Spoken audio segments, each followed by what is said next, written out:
Hey guys, it's Diabetic Girl. Okay, so yes, I've been really MIA for a really long time, and I'm here to explain all of that today. And I'm really, really sorry that I couldn't say anything sooner, but why I've been laying low did involve the courts and the legal system, so I couldn't talk about it until all of the paperwork was all set and ready to go. So, this is going to be really hard for me to talk about. It's still very fresh in my head, and it's still kind of scary to me. Um, Also, I will note that I have tried to film this video 6 times over the last, week, and it has been really, really, really hard, but I really would like to share my story with you guys because I think you guys can learn from it and learn from my mistakes. So, basically, where have I been for 7 months? I have had a stalker, and I have been trying to lay low so that nothing I do can be used against me in a court system. So let me give this video a date. Today is Thursday, December 3rd, 2015, and if I look off camera, it's because my calendar is over there, and I will need to reference it for dates. So, this has been going on. This person's been in my life for about a year. Now, sometimes, or especially what I didn't realize, is that your stalker could actually be, a close friend, and to me, that's really, really, really scary, and, I know that now, but I didn't know that then.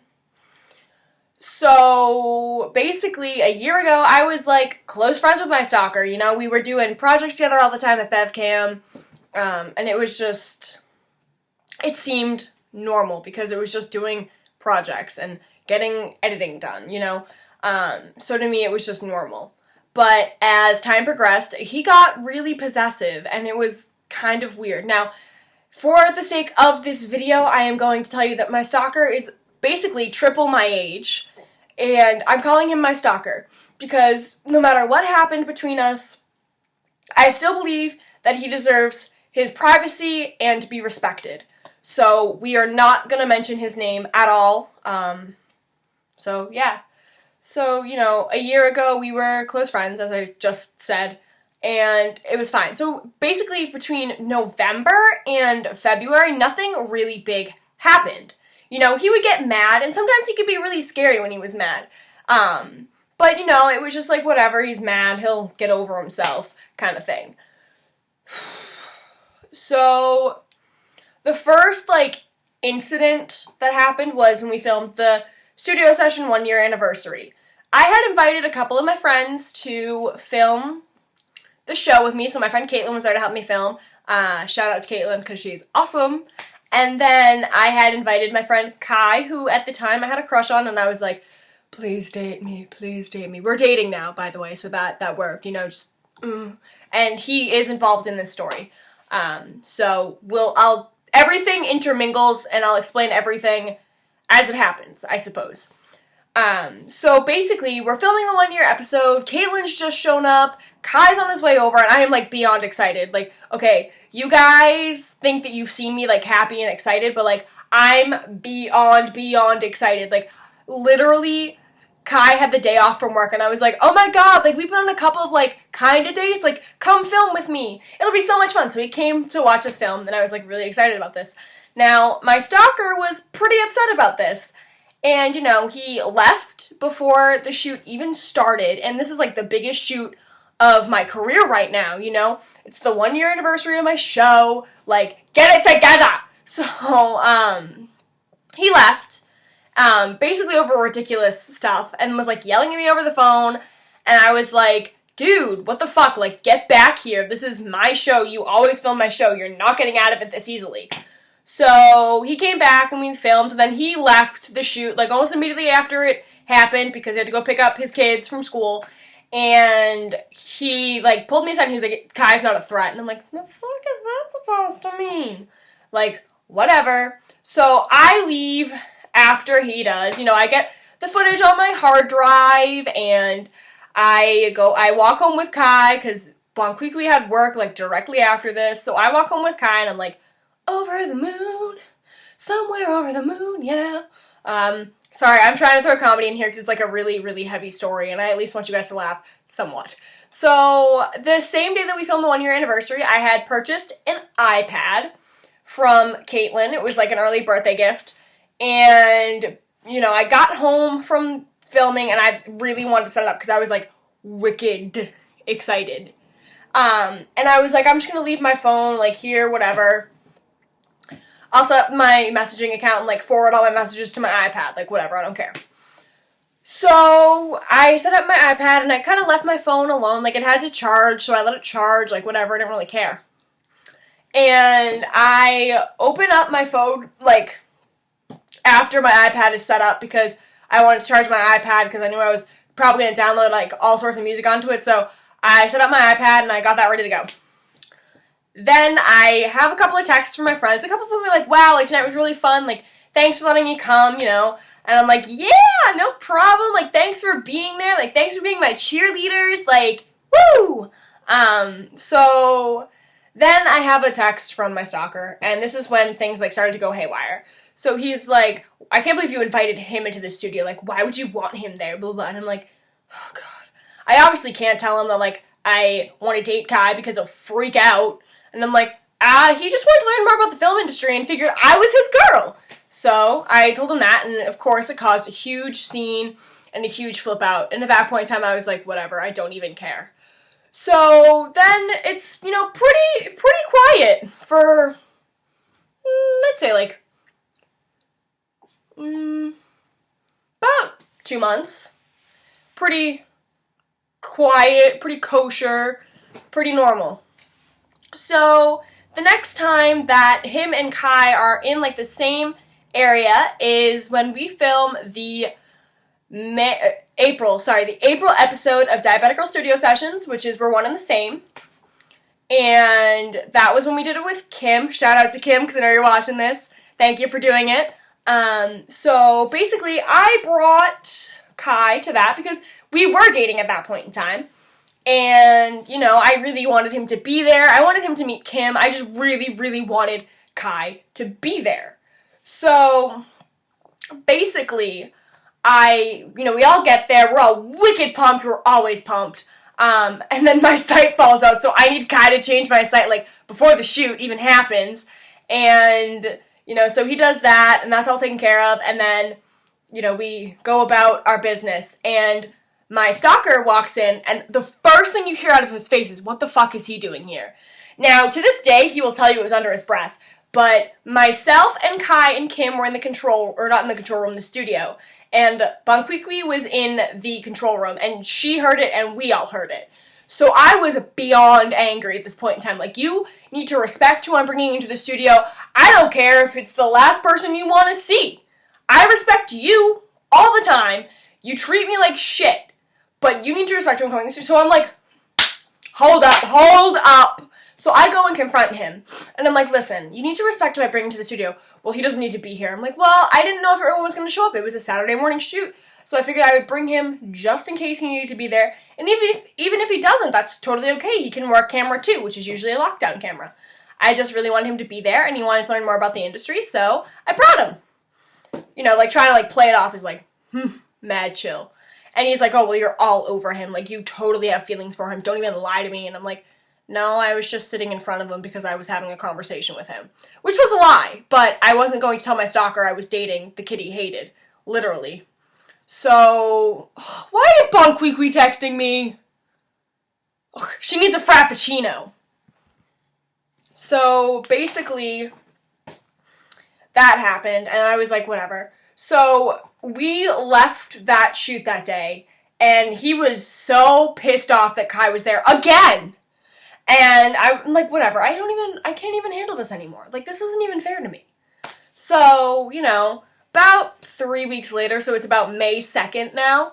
I'm trying to give you dates so you can see how this, like, progressed, basically. So at this point in time, he is, like, wicked possessive. Like, I tell him I'm not gonna hang out with him, and he's, like, jumping down my throat. Like, what are you doing? Who are you doing? Why? Why can't this happen? And I mean, like, ugh! And I'm horrified. Of course, at the time, I wouldn't admit it, but, like, very possessive, and I didn't want to admit that, and that's what scares me the most, is that I refuse to, basically. So then, here we go now. So May 2nd, we are filming a shoot for B-roll for the May episode of Studio Sessions, which I realize probably will not make any sense to you guys because you guys haven't seen it yet. And that is 100% okay. I'm sorry, again, this is why I've been laying so low. I will upload it soon-ish, I promise. Okay? So we're filming this, it's like spin class, basically. And it's called Spin to Cure, so it's all about curing diabetes, which, okay, my favorite, sorry. So we filmed this spin class, and I bring my stalker, because he's a good, as much as sometimes I don't like him, he is good at what he does, okay? So I bring him, I'm like, hey, help me out here. So basically, we get there, we set up, and then the actual class is, split into two, not four, two. So there's, a kid class and an adult class. So Kai comes to the adult class because he's like, hey, let me support you. I need to work out anyways, and it all goes to a good cause, so let me totally be there for you. And I'm like, aw, you're so sweet. So basically, he comes, and my stalker sees him and flips his shit and leaves the actual shoot. Leaves me with a camera and no microphone, no nothing. So at this point in time, I'm like, I don't even know what. So I text him, I'm like, hey, can you bring back the microphone, please? I need it. So he gets back, and it's pretty loud in this place, because, music. It's loud. So he's asking me if I know how to put it on. Of course I do. Hello, I do this all the time. I'm like, yep. So he leaves, and I get a nice little text telling me to shove my bitch-ass attitude up my asshole. And I'm like, huh, okay. So at that point in time, I'm pretty upset. I'm pretty hurt. He's basically destroyed my shoot that I was, looking forward to and I was hired to do. So I was, beyond upset at that point in time. You can mess around with my show when it's in the studio, but, don't you dare mess around with a professional shoot that I've been hired to do. Know what I'm saying? So, basically, I was, wicked upset about that. Words will not describe how ungodly upset I was after that. So I had to go to work after that. So I went over to Bevcam to drop off all of my stuff and to get him to put everything on the hard drive for me so that I didn't have to worry about it and I could just start editing. So basically he decides to have a yelling match with me. And this is the best part of the entire story. So he's getting all pissed off, all mad at me for literally giving him attitude because he left my shoot. So okay, maybe I was in the wrong a little bit, but really you don't leave a professional shoot and leave your other worker without their materials. If you get what I'm saying? We on the same vibe here? I hope so. So he's like, you walk out now and you leave everything. I'm like, fine, fuck you, bye. And that could have been my chance to end everything. But of course, because I'm pretty naive, and because he's an asshole, he followed me outside and started yelling at me outside. I was like, I have to go to work. I don't care what you do. Get that shit on a drive and get it to me. That's all I fucking want from you now. So, then I text him because I'm like, please just give me time and space.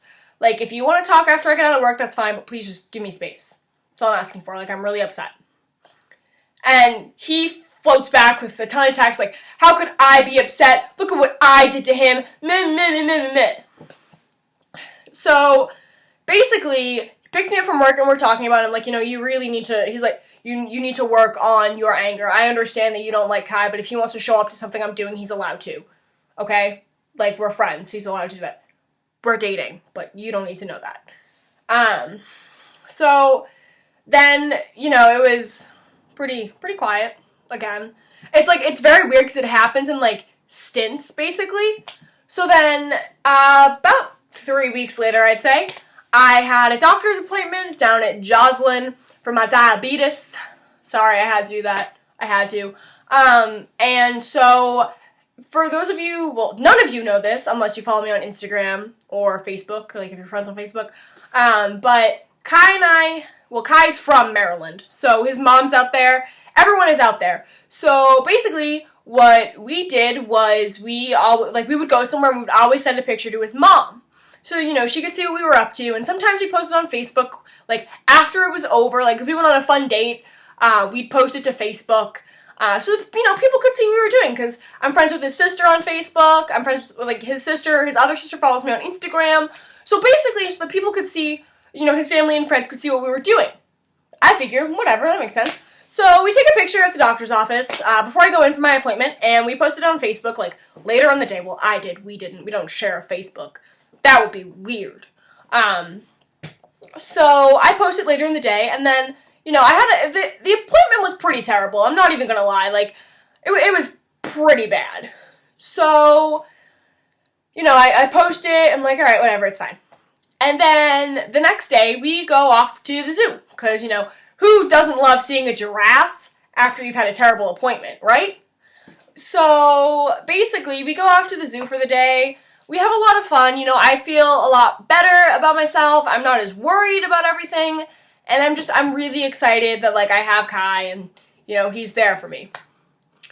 And then, so we go back to his house for a little while because we went out for lunch and I was like, I'm kind of tired, but, like, we still have a decent amount of time left before we have to do anything. Like, do you want to go back to your place? Like, let's watch a movie or take a nap or something. He's like, yeah, that's fine. So we get back to his place and I leave my purse and, like, my bag and everything in, like, the living room. So his house is, like, really confusing, but I leave everything in the living room just because. And I ask him about 3 hours later, I'm like, hey, can I just check my phone? Like, do you mind grabbing it for me? I was like, no, that's fine. So he goes back and gets it, and then there's a text from my stalker where he's like, wow, must have been such awful news, and you have this great picture of you and Kai, and at this point in time, he knows we're dating. And I broke down, and I'm like, listen, if you were to see the timestamp on the actual picture on my phone, you would see it was taken before I even went in, and this was posted at like 5 o'clock at night, just because, it was a funny picture. I love posting comical photos. So he was like wicked upset, and I was like, ugh, whatever. So then Kai texts him, and he's like, you really need to respect her and, like, stop doing this to her. And he responds back with, oh, yeah, it's funny that you're the one talking to me about respect, because look at your fucking girlfriend. And I was like, whoa. So at that point in time, I'm sitting there, I'm like, I want him out of my life. I need him out of my life. I can't keep doing this to myself. So basically, did he get out of my life? No, of course he didn't, because he apologized, and I figured it was all going to be okay, and he was just having a bad day. Was I wrong? Was I wrong? So, about a week after that incident, we decided to film the season closer of Diabetic Girl Studio Sessions, and I brought Kai with me, because we had the day, so we had made plans, and then I, like, forgot about the shoot. So I was like, whatever, like, you can just come with me, and then we'll go get lunch, and then I'll go to work. I don't know what that was. So we're still in June, where it's like a week later. So basically, I had texted my stalker, like, to give him an FYI so he doesn't, like, throw a shit fit again. And he flips out, and he calls me, he's like, you have 365 days a year to spend with him. Why can't I have 1 hour with you in the studio? I'm like, please, just stop. Please, just stop. Just stay calm. I'm only asking for you to be humane for an hour. An hour! So what? He's all pissy about that. I'm like, whatever, then just don't show up. I don't care. So he shows up, and he decides to, like, be a normal human and, like, try to interact with Kai. And my biggest problem is that he doesn't see, like, everything Kai does for me, which is kind of like a whole separate video, which I'll probably film tomorrow. But, so he's all mad that Kai's here, and so basically I'm like, alright, whatever. So I go pretty low at the end of the shoot, right? And surprisingly, he helps Kai, because he has, like, a key card to BevCam, and I do too, but I never have mine, because mine, like, doesn't work on the outside door, so I don't bother with it. So, basically, helps Kai so that Kai can go to the car, because I have glucose tabs, so Kai wanted me to drink juice, like, just to be safe, because he wasn't sure how well I could swallow or, like, chew, which was ridiculous, because I was totally 100% fine. So he's really good to him then, and I'm like, oh my god, yes, turning point, yes, yes, yes, yes! what do you know? So, okay, basically, after that shoot, after going pretty low, I'm pretty exhausted. So I decide to, like, take a nap on the couch while Kai makes lunch. And before I take my nap, I text my stalker. I'm like, hey, I just wanted to thank you for trying to be a human, and I really appreciate that it went so well. Like, thank you. That means a lot to me. And he's like, I can't believe you have to thank me for something like that. And I'm like, well, yeah. So basically, at that point in time, I'm like, whatever. You know, I just kind of, like, flicked it off because I really didn't care. So, you know, it's pretty quiet. I mean, just, he makes all these stupid remarks about how much he hates Kai, and obviously, I tell Kai, because I tell Kai everything. So Kai has basically started to hate my stalker, and my stalker hates Kai. So it's like no way is there going to ever be a solution to this street. It's a great time. So then I went off to Maryland for a week in August? Yeah, August. Like an entire week, and it was like the best week of my life, okay? I had so much fun. I met all of Kai's friends and family, and it was just so amazing, and I wouldn't trade it for anything in the world. And the best part about this entire trip, I had no cell service, which means my stalker couldn't get a hold of me. The only time I would get my text messages is because I have my iMessages set up on my computer. So it was like the best week of my life, because I really only had to look at them for like 20 seconds, and then I could delete them, and it was wonderful. And that should have been like my first warning sign that something was wrong, when I actually enjoyed not having to talk to him. But the other thing that was like weird was that he would text me like 20 times a day. And like they would go through, obviously, and I wouldn't get them until I opened my computer. But it would be stuff like, oh, I love you, like you should come home, I miss you. And I'm like, no, please stop right now. So then, you know, the whole like harassment thing, like, escalated faster than you can say fast. I'm not even kidding you.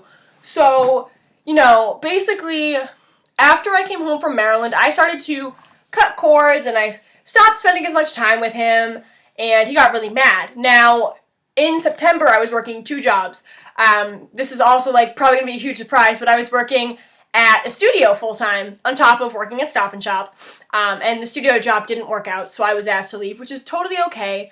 You know, everything happens for a reason, basically. So, he gets all mad because I'm not spending as much time with him, and I'm working like 60 plus hours a week, so it's just not possible. So you figure now we're like good into September, so September 9th of 2015, so for those of you who don't know, and you're probably all going to hate me now because I live in Massachusetts, I am a huge Denver Broncos fan. So that was our first official football game. So Kai and I have matching Broncos sweatshirts.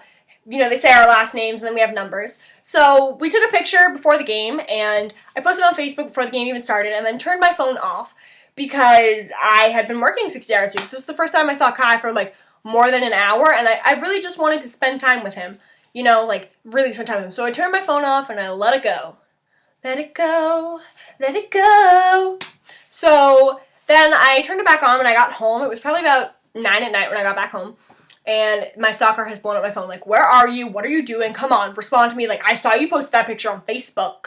And I was like, I turned my phone off for the game, and I posted the picture before I turned my phone off because I want to spend time with my boyfriend. Oh, well, that's not fair, blah, blah. And I was like, whatever. So then I really, really start cutting the cord. And, like, it's very rare that I respond to him anymore. But on the few times that I did, Kai actually found out and got really upset with me, which makes sense. Now, for those of you being like, what do you mean he found out? So, because I have my messages on my computer, my phone's over here, and my iPad, Kai had gone through one of them and had seen everything. And for those of you who are like, I can't believe you would allow that, in all honesty, he had really good intentions, and it was to make sure I wasn't getting hurt, which is why I can be like, it's chill. So Kai got all mad about that, so then I, like, stopped talking to him altogether for a while. And, you know, it was like a constant text, like, he'd be telling me how caring and compassionate I was, and he thought he would get more respect from me, and how could I do this to him? And I was like, whatever. So then, you know, I talked to him, like, not all the time, but enough to, like, shut him up. And basically that goes on for about a month, and this entire time he's calling me a whore for sleeping with my own boyfriend, telling me how awful I am, that I don't want to spend time with him anymore, and like how unimportant he feels, and how he needs me in his life to survive. And I'm like, yo, calm down. So the first week of November, once again, Kai had gone through my phone for the same reasoning.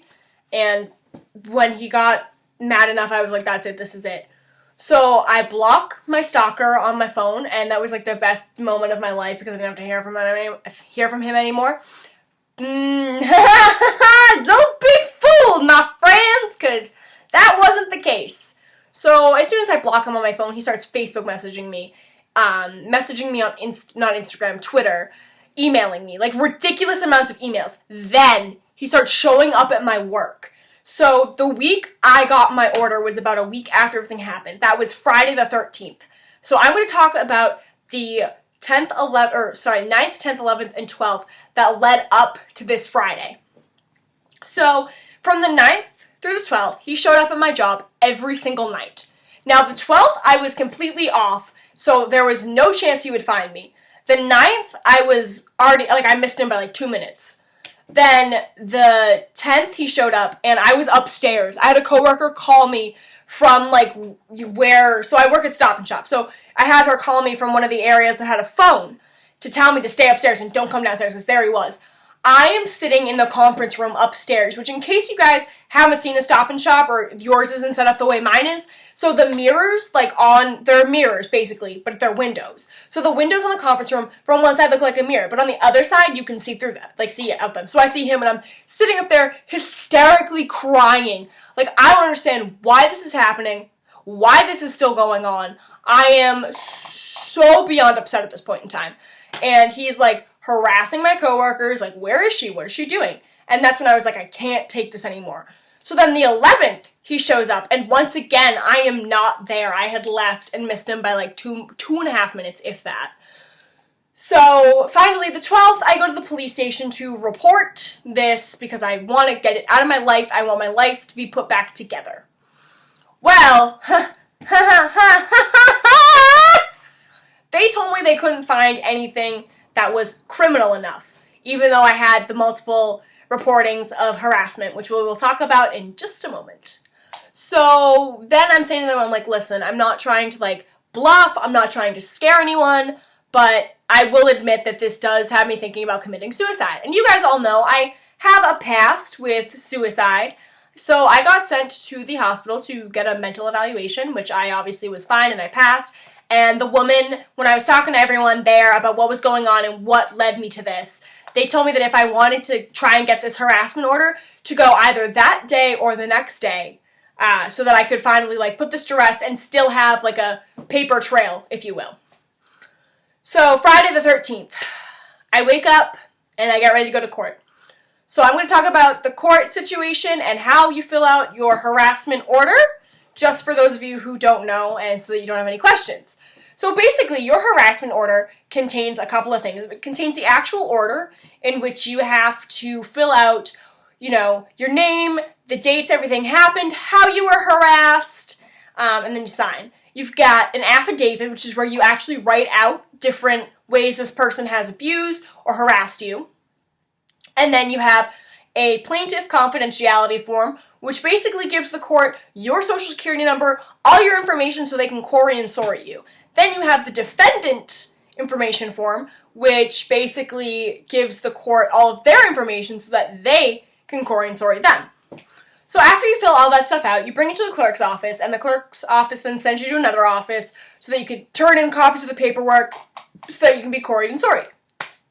Then you go into a courtroom, and in case any of you have seen Judge Judy, it's kind of like that. Not as comical, actually really scary. Alright, let's talk about my first initial trial. So my first trial was that Friday at 9:22 a.m. I only know that because that's the time written on my order. And it was just me. So basically the judge asked me simple questions like, why is this going on? What's happening? So basically what I told the judge is that, he's been showing up at my work every single day, harassing my coworkers.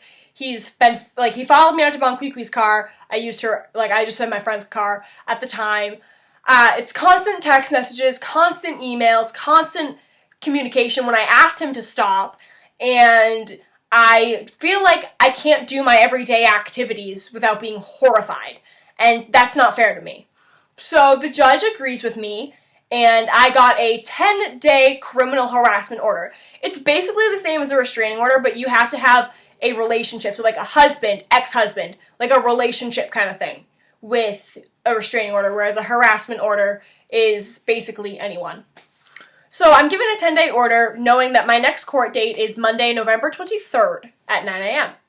So I get all ready. I find all the weird, creepy text messages that he sent over the years, not over the years, but like over the year and over the span of the time as described in my affidavit. So the second time you go in, what happens is that you basically, so you go through the security check and then you go straight to your courtroom, which is courtroom A for me.